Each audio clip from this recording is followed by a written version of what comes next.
Hey guys, what's going on? It's me, TyGamer here. Welcome back to Let's Talk Gaming. I know it looks a bit different, and I'll get into that in a little bit, but hi, it's been a while.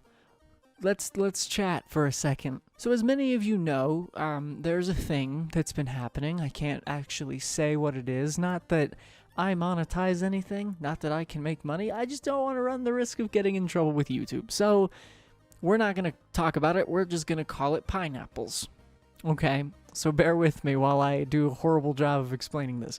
So pineapples came through China and did a bunch of stuff, and a lot of people are dying here in the US now, and it's not a fun time. Pineapples, ooh, bad pineapples. Now we're in a situation where it's kind of crazy. We can't go outside because pineapples is everywhere, and pineapples is still killing people all over the place.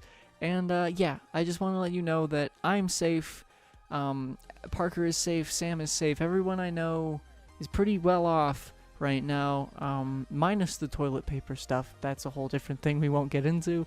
But hey, stay safe out there, make sure to wash your hands, and please, for the love of God, stay inside if you can, self-isolate, do whatever you can. Pineapples is not a joke, you guys. It's not a joke. If you skip to this part in the video, you're very confused, and that's why you shouldn't do that. So school has been kind of stressful lately, the whole transition online and stuff like that. I've been kind of getting used to it, trying to staying ahead of it as I can. As ahead of it as I can, I should say. A lot of stuff that's been happening lately has been a bit stressful, just a wee bit stressful.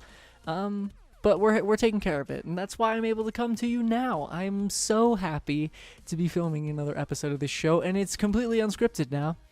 This episode is, I don't know. Let me know what you guys think about the unscripted stuff versus the scripted stuff down in the comments below. It should be really fun. But yeah, I don't know. School has been preventing me from making YouTube videos for quite some time now, and it's good to be here in this position right now. I won't be back on a regular upload schedule just yet. I still have the entire month of April and a little bit of May until my semester ends and things of that nature.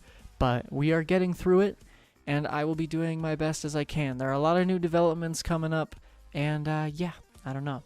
The last thing I want to address is Parker retired from being Parker without an E on YouTube today, and it's pretty sad for all of us. But I just wanted to, if he's watching this, which I hope he is, wish you the best, dude. Thank you so much for letting me know in advance before I watched it, because I was very confused. But I'm really happy that you're deciding to follow your career path, become a sports announcer. That's really exciting stuff. But yeah, best of luck to you, my dude, in the future. Party hard, bro. Their phone. You just ruined a moment, man. Come on. Anyway, today we're going to be talking about video games. I am so sorry for rambling on. Now we can actually get right into the actual video. So I'll see you guys there. Hey everybody, what's going on? It's me, TyGamer here. Welcome back to the channel. I know it's been a while, probably explained a lot in that previous clip, but hey, we're back, and today we are talking about some goddamn Resident Evil 3 Remake. Jesus Christ, guys, this game came out of nowhere, and I'm so happy that we're here now in a state of life where we can play this game. Really did a horrible job of explaining that, but you know, we're here. The game is out. It's been out since last Friday on the 3rd of April, and I've been playing the shit out of it. So today I thought, hey, why not give you guys my first unscripted video and do some first impression stuff for you guys. Considering the fact I do a lot of reviews and topic-based stuff, I really want to just talk about this game because I personally love it a lot. So here we go.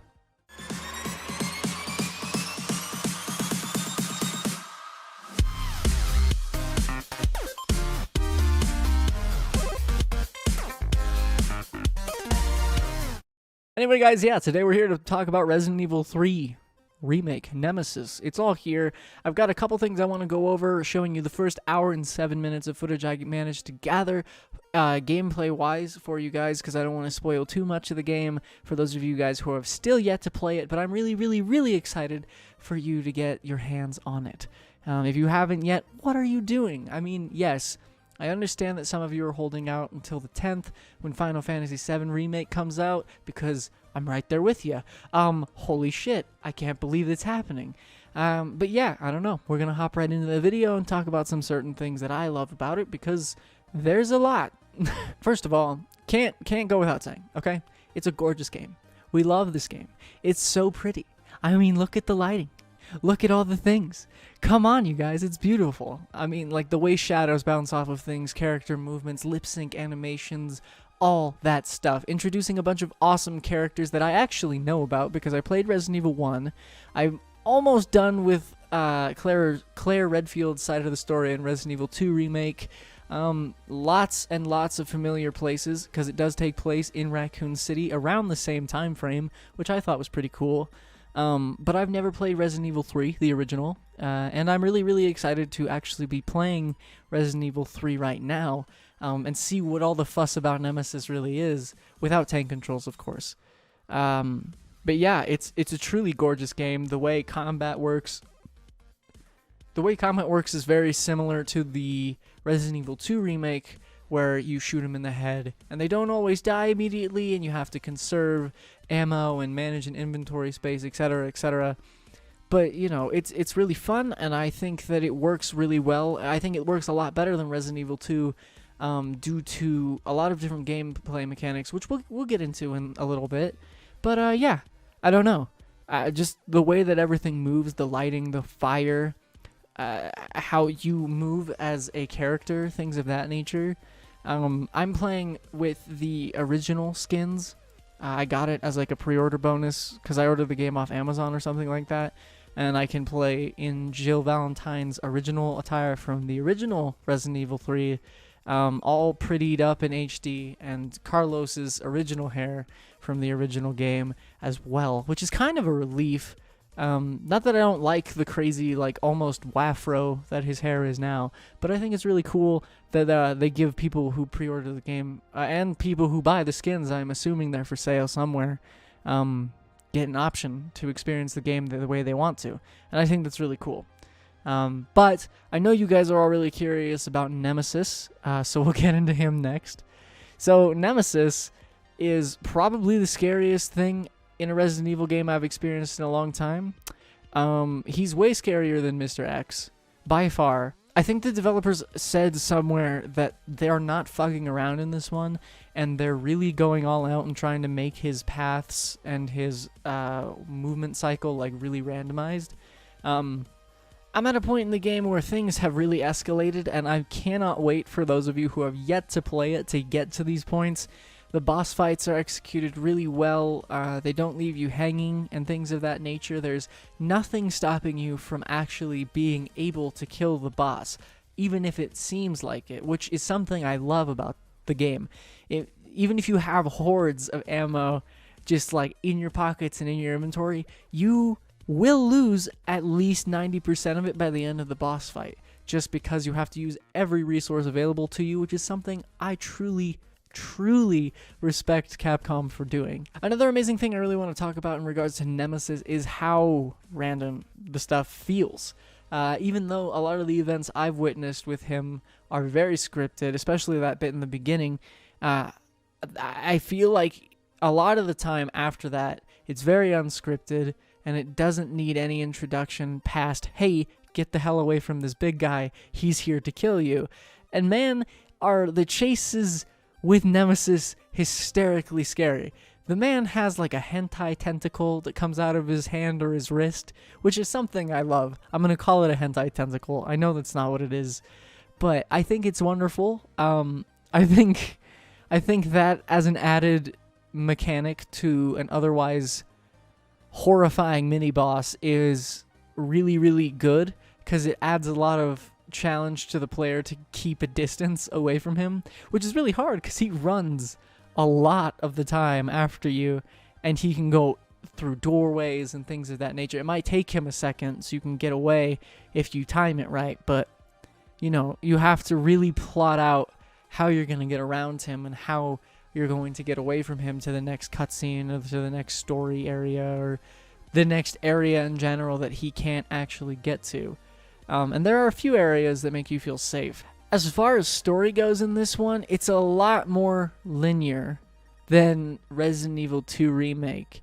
There's a lot less puzzles, but with that there comes some complexities and some workarounds that have made puzzles both easier and harder. which I love. There's one puzzle you have to do to reroute the subway train to go on a specific path to get you, some Umbrella members, and some civilians out of the city, so you can actually escape and so you can escape the hordes upon hordes of zombies that are just coming out of everywhere. And it involves you looking at a map and like really deciphering, okay, this is station XYZ, and it's very, very cool, and I think that it's a wonderful addition to puzzles and things of that nature. The game also teases you with many, many areas that you can't necessarily go into without a specific tool, but always has a way for you to run into that tool. And I think it's great because rather than give it to you right off the bat, like the, what are they called? The bolt cutters in the original remake for the Resident Evil 2 game, they give it to you pretty early on in the playthrough, but this game kind of teases you and has a bunch of chains. You'll get it eventually, but they don't actually give it to you right off the bat when you can go through these areas. They give it to you after you've seen everything and kind of have a layout for it, which I really do appreciate, because that way you kind of know where everything is, and you know where you need to go, and you know how you need to use certain tools, and it's very useful in that sense. As far as gameplay and mechanics go, it's smooth, dude. It's smooth like butter. It's amazing. I played on a normal PS4, and I was running 60 FPS the entire time. Not that I'm a big frame rate dude. Usually all my games on my PS4 run extremely smoothly, but this game is just so pretty to look at. And the zombies, there are a lot of reused models from the original Resident Evil 2 remake. I don't know why I keep saying original. It happened like a year ago. But like for real, as I talked earlier about the graphics, it looks amazing, and it's such a believable world, and all this stuff in it is a really believable scenario. There's many things involved that make you kind of snap back into the fact that, oh, this is a video game. I probably it kind of blows the immersion out of the water a little bit in certain areas, but my God, does it hold your attention for a very, very, very long time. And it throws new surprises at you all over the place, and it does things that you don't expect it to do, and it's just really good at surprising the player and actually genuinely scaring the shit out of you, which is something that I wish Resident Evil 2 Remake did a lot more. While there were a lot of unsettling moments in my first playthrough of that one, there were a lot more in the first hour and a half to 2 hours I played of Resident Evil 3, and it really had me on the edge of my seat going, oh my God, what happens next? And how am I going to get to this area? Or will I be stopped? Etc. And it's really, really good at making you try to prepare for something that may or may not happen, which is a good horror game at its very core. Finally, I want to talk about some things that I look forward to personally in the game. I want to see the whole thing with Nemisis. I want to see his whole creation as this creature, this stalking evil Umbrella Corporation creature that just stalks the player everywhere. I want to see how his story ends. I want to see how Carlos and Jill's story end. Obviously, they're your playable characters. Things of that nature are obviously very important in a video game. I want to see how the story of Resident Evil 3 concludes in regards to Resident Evil 2 Remake, due to the fact that I've never played Resident Evil 3, and it's hooked me so quickly. I'm super excited to see what else lies ahead of me in this playthrough, and I can't wait to share more in my final review. Thanks so much for tuning into this video, and if you did like it, why not hit that like button, subscribe for more amazing content like this. If you really want to support the channel, especially in a financial way, not that you have to, but if you feel so obliged, I do have a Patreon link down in the description below. Become a Patreon link like GamerGodKels GGK, who is a coworker and very good friend of mine. Thank you again, sir, for your patronage. Again, you don't have to. Don't feel pressured. If you don't want to donate money and you don't want to go through the whole, oh my God, it's a YouTuber begging for my money, I don't want to give you my money, leave me alone spiel, why not go and join the TyGamer Hub Discord? There are a lot of amazing people over there that I'm sure would welcome you with open arms. Stren and Deathman are our only two currently active mods right now, and they take really good care of the place. They basically talk to everybody all the time, and they'll make you feel welcome there, as well as I will try my best to be on there as much as humanly possible. Thank you so much for watching this video, guys. If you haven't played Resident Evil 3 yet, I recommend you play the hell out of it before the end of the week, before Final Fantasy VII Remake comes out. Let me know, are you more excited for Resident Evil 3 to play it, or are you more excited for Final Fantasy VII Remake? Do you think that Resident Evil 3 Remake is a better remake than Resident Evil 2? Why or why not? Let me know down in the comments below your thoughts, your opinions on the game so far. Please, no spoilers, and I'll see you guys in the next one. Bye-bye now.